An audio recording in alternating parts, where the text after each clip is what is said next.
Am 30. Januar 1933 wurde Adolf Hitler zum Reichskanzler von Deutschland ernannt. Deutschland litt immer noch unter der weltweiten Wirtschaftskrise. Hitler versprach, die Not in Deutschland zu beseitigen.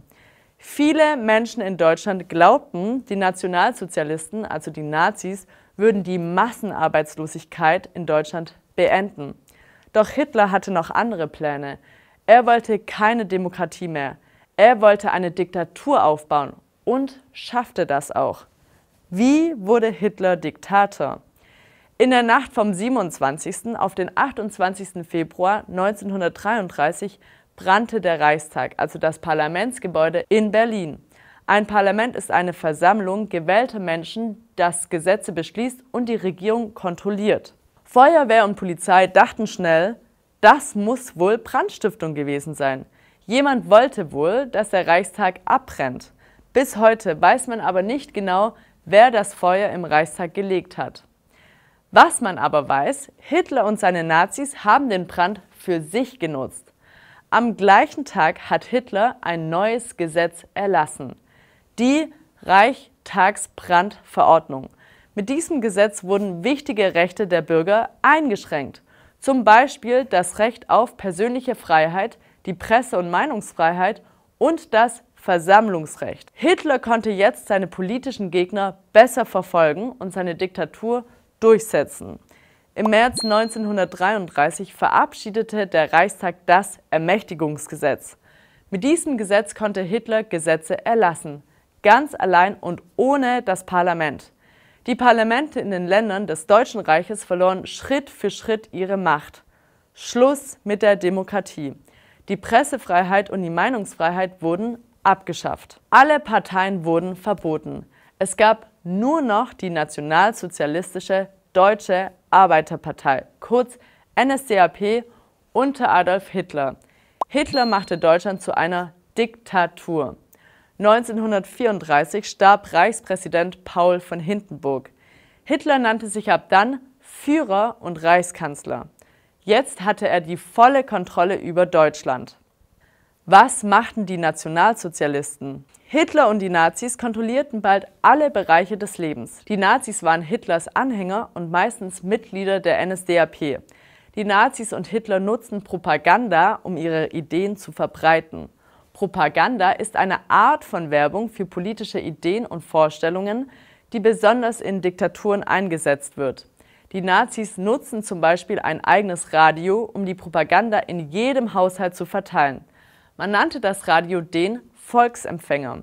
Die Propaganda erreichte viele Menschen in Deutschland. Die Ideen der Nazis nennt man heute auch NS-Ideologie oder NS-Weltanschauung. NS steht für Nationalsozialismus. Eine Weltanschauung ist die Art, wie Menschen die Welt sehen und verstehen.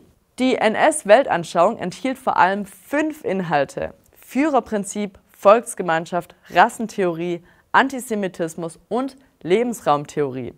Das Führerprinzip bedeutet, dass alle Menschen auf den Führer hören müssen. Das heißt, alle Menschen mussten damals auf Adolf Hitler und die NSDAP hören.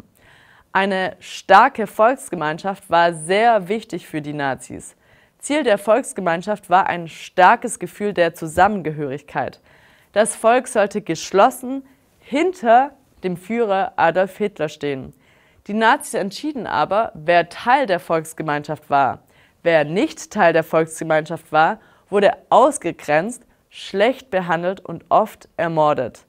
Das betraf Juden, Sinti und Roma, politische Gegner, Pfarrer, Menschen mit Behinderungen und andere Minderheiten. Eine Minderheit ist eine Gruppe, die sehr viel kleiner ist als die Mehrheit eines Volkes. Um Teil der Volksgemeinschaft zu sein, musste man zu bestimmten Gruppen gehören. Die Nazis nannten diese Gruppen Rassen. Die Rassentheorie unterscheidet Menschen in verschiedene Gruppen. Die Nazis waren überzeugt davon, dass manche Gruppen mehr wert waren als andere. Die Nazis behaupteten zum Beispiel, dass Juden am wenigsten wert sind. Die Nazis waren Rassisten und sie waren feindlich gegenüber Juden. Sie waren also Antisemiten. Hitler und die Nazis wollten das jüdische Volk vernichten. Dazu erließen sie 1935 die Nürnberger Gesetze. Die Nürnberger Gesetze nahmen jüdischen Menschen ihre Rechte und isolierten sie. Judenhass war also ab 1935 legal und gesetzlich geschützt. Dafür benutzten die Nazis Konzentrationslager, um sie zu töten. Bis 1945 haben die Nazis über 6 Millionen jüdische Menschen ermordet. Diesen Völkermord an den Juden nennt man Holocaust oder Shoah. Außerdem glaubten die Nazis auch, dass die Menschen in Deutschland mehr wert waren als die Menschen im Osten Europas. Das war die Lebensraumtheorie. Deswegen sollten die Menschen aus diesen Teilen Europas Platz für das deutsche Volk machen.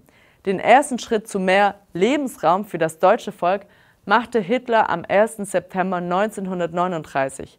Er griff Polen an. So begann der Zweite Weltkrieg. Was passierte im Zweiten Weltkrieg? Der Zweite Weltkrieg dauerte fast 6 Jahre, von 1939 bis 1945. Deutschland war damals unter anderem mit Japan und Italien verbündet. Man nannte die Länder auch die Achsenmächte. Nach dem Überfall auf Polen zog Deutschland gegen immer mehr Länder in den Krieg. Insgesamt waren an dem Zweiten Weltkrieg 27 Nationen beteiligt. In Europa waren fast alle Länder von dem Krieg betroffen. Adolf Hitler wollte viele Gebiete erobern und schaffte das auch in den ersten 3 Jahren des Krieges. Er wollte, dass das deutsche Gebiet wächst. Im Dezember 1941 erklärte Deutschland den USA den Krieg. Die USA waren damit Kriegspartei geworden. Aber die USA hatten sich mit Frankreich, England und der damaligen Sowjetunion verbündet. Man nannte diese Länder die Alliierten. Die Alliierten schafften es, Deutschland zu besiegen und Hitler zu stoppen. Am 6. Juni 1944 eroberten Soldaten der Alliierten die von Deutschland besetzten Gebiete zurück. Diesen Tag nennt man auch D-Day. Wofür das D steht, ist nicht ganz klar. Manche sagen Deutschland, andere Decision. Manche sehen es als Platzhalter. Darüber ist man sich nicht ganz einig. Als klar war, dass Deutschland den Krieg verlieren würde, nahm sich Adolf Hitler das Leben. Wann endete der Zweite Weltkrieg? Am 7. und 8. Mai 1945 kapitulierte Deutschland. Das bedeutet, Deutschland hatte den Krieg verloren. Deutschland gab auf. Damit war der Zweite Weltkrieg aber noch nicht ganz vorbei. Japan kapitulierte erst am 2. September. Japan hatte gegen die USA in Asien gekämpft. Die USA hatten 2 Atombomben auf Hiroshima und Nagasaki geworfen. Viele Menschen starben in Japan. Erst danach gab die japanische Regierung auf. Der Zweite Weltkrieg war offiziell beendet. Über 60 Millionen Menschen starben im Zweiten Weltkrieg. Mehr als 6 Millionen Juden wurden von den Nazis auf grausame Weise ermordet. Weite Teile Europas waren zerstört. Nach Kriegsende teilten Frankreich, Großbritannien, die USA und die Sowjetunion Deutschland in 4 Besatzungszonen auf. Eine Besatzungszone ist ein Gebiet in einem Staat, das von einem anderen Land regiert wird. 1949 entstanden 2 deutsche Staaten, die BRD und die DDR.